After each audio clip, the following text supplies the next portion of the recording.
Bonjour et bienvenue dans cette nouvelle vidéo Plagimo Formation. Aujourd'hui, nous abordons un pilier de la sécurité en VFA. Le thème de cette vidéo est clair, la garantie d'achèvement de l'immeuble. Pourquoi cette garantie est-elle déterminante? Parce qu'en vente en l'état futur d'achèvement, l'acquéreur paie avant la livraison. Il avance des fonds à chaque étape. Fondation, mise hors d'eau, achèvement. Si le promoteur flanche en cours de route, l'acheteur risquerait un chantier inachevé. La garantie d'achèvement existe pour écarter ce risque et assurer que l'immeuble sera terminé quoi qu'il arrive au vendeur. Concrètement, la garantie d'achèvement est l'engagement d'un tiers solvable. Généralement une banque, un assureur ou un établissement de crédit. Cet acteur s'engage à mettre les fonds à disposition en cas de défaillance du promoteur, afin que les travaux se poursuivent jusqu'à l'achèvement légal. Le socle juridique est solide. Issu de la loi du 3 janvier 1967 et codifié dans le Code de la construction et de l'habitation. Dans le secteur protégé, logement ou usage mixte avec versement avant achèvement, la garantie d'achèvement est obligatoire. À défaut, nullité du contrat. C'est une protection d'ordre public, destinée à sécuriser l'acquéreur et la stabilité du marché du neuf. Deux familles existent historiquement. La garantie extrinsèque et la garantie intrinsèque. La garantie extrinsèque est apportée de l'extérieur par un garant financier. C'est la référence du marché moderne. Elle permet une substitution rapide et crédible si le programme déraille. La garantie intrinsèque reposait sur les ressources propres du promoteur. Elle a montré ses limites lors des crises. Aujourd'hui, elle tend à disparaître au profit de l'extrinsèque. Jugée plus lisible et plus protectrice pour l'acheteur comme pour les banques.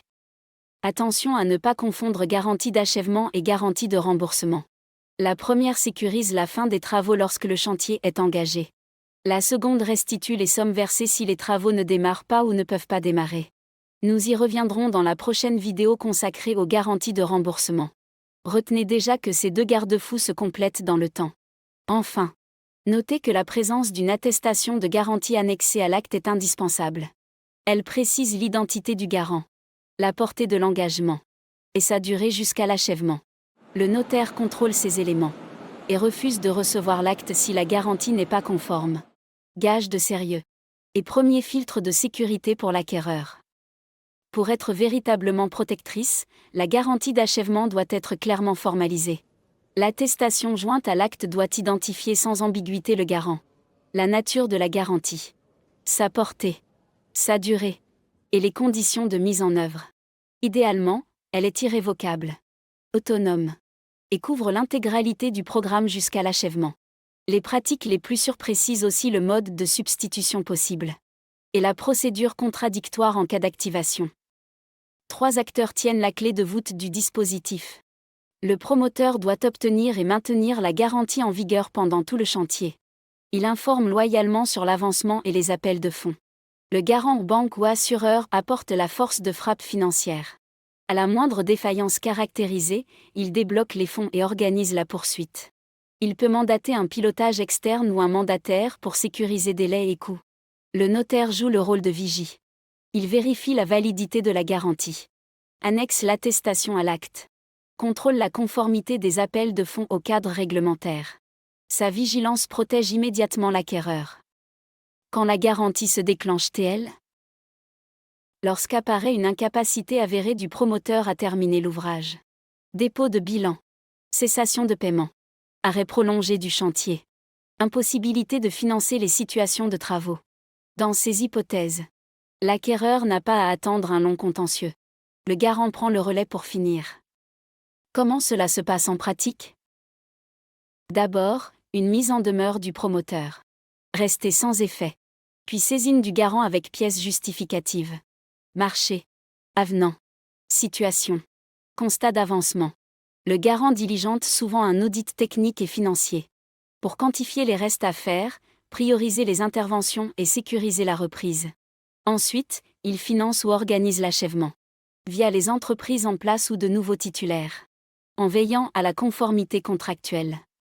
Ce mécanisme n'a pas vocation à payer des sinistres. Il vise à atteindre l'achèvement. Les malfaçons et désordres, eux, seront gérés après la livraison par les garanties légales. Parfait achèvement. Biennal. Décennal. La garantie d'achèvement ne remplace pas ces protections. Elle les précède et les rend possibles en assurant la livraison. Que signifie « achevé » au sens du droit de la construction ? L'article de référence retient qu'un immeuble est achevé lorsque les ouvrages sont exécutés et que les équipements indispensables à l'usage normal sont installés. Électricité, eau, chauffage, étanchéité, accès, sécurité. Des travaux secondaires peuvent encore rester à la charge de l'acquéreur. Mais l'usage conforme doit être possible. C'est à ce seuil que la garantie d'achèvement cesse. Parce que l'objectif est atteint. Ne confondez pas achèvement, réception et livraison. L'achèvement décrit un état technique. Quant à la réception, c'est l'acte par lequel le maître d'ouvrage accepte l'ouvrage. Avec ou sans réserve. Elle déclenche les garanties légales contre les désordres. La livraison correspond à la remise des clés à l'acquéreur, au transfert de garde et au départ de certains délais pour les vices apparents. Autre point important. La constatation de l'achèvement.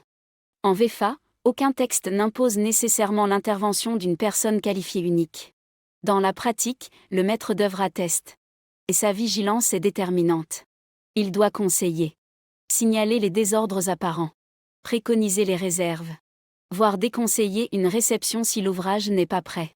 Un constat trop hâtif expose l'acquéreur à des difficultés et peut engager la responsabilité du maître d'œuvre. Côté acquéreur. Quelle bonne pratique ? Dès la signature, exigez l'attestation de garantie et vérifier l'identité du garant. Pendant le chantier, suivre les appels de fonds, qui doivent rester cohérents avec l'avancement réel. En cas de doute, sollicitez un expert indépendant pour un regard technique. À la livraison, procédez à une visite minutieuse. Testez les équipements. Photographiez les anomalies. Et émettre des réserves sans hésiter.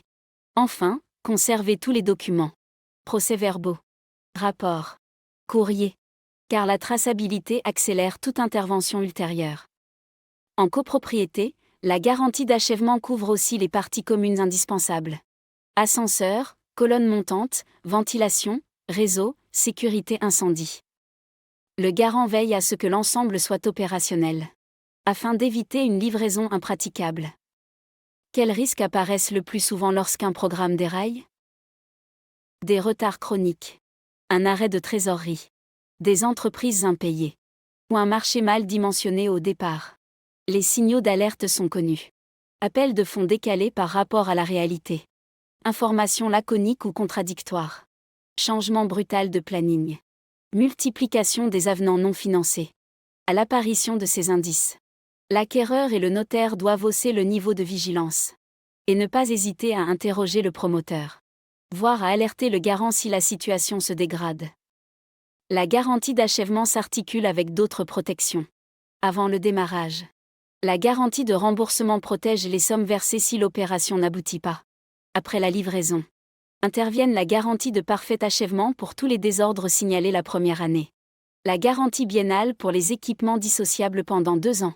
Et la garantie décennale pour les dommages graves pendant 10 ans. La garantie d'achèvement ne traite donc pas la qualité de l'ouvrage. Elle traite l'aboutissement. Elle ouvre la porte aux garanties de qualité en rendant possible la livraison. Pour le promoteur, cette garantie a un coût. C'est vrai. Elle suppose un dossier solide. Des ratios financiers sains. Un pilotage rigoureux. Mais elle est aussi un levier commercial. Elle rassure les ménages. Sécurise les banques. Et fluidifie la vente des lots. Sans elle, la VFA serait trop risquée pour le grand public. Pour l'acquéreur, l'intérêt est évident. À la moindre défaillance, le garant intervient. Les travaux reprennent. Et l'immeuble arrive au stade d'achèvement. Peut-il y avoir des délais supplémentaires ? Oui. Car il faut auditer, réorganiser, relancer. Mais la trajectoire est verrouillée, on finit et on livre.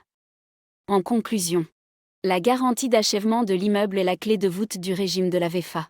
Elle sécurise la livraison, protège l'acquéreur, crédibilise le promoteur. Et stabilise le marché du neuf. C'est un dispositif exigeant, mais efficace, qui donne sa confiance au modèle acheté sur plan. Merci d'avoir suivi cette vidéo Plagimo Formation. N'oubliez pas de vous abonner à la chaîne Plagimo pour ne rien manquer de la série complète. Et retrouvez en description nos supports pédagogiques. ainsi que l'accès à la formation intégrale. Dans la prochaine vidéo, nous aborderons la garantie de remboursement, la sécurité en cas d'échec du projet. Pour comprendre comment les sommes versées sont protégées avant même que le chantier ne démarre. Remplissez notre formulaire de contact. Pour découvrir nos programmes VEFA en cours. Plus de 200 résidences neuves. Partout en France métropolitaine. Scannez-moi. Et rejoignez l'univers Plagimo.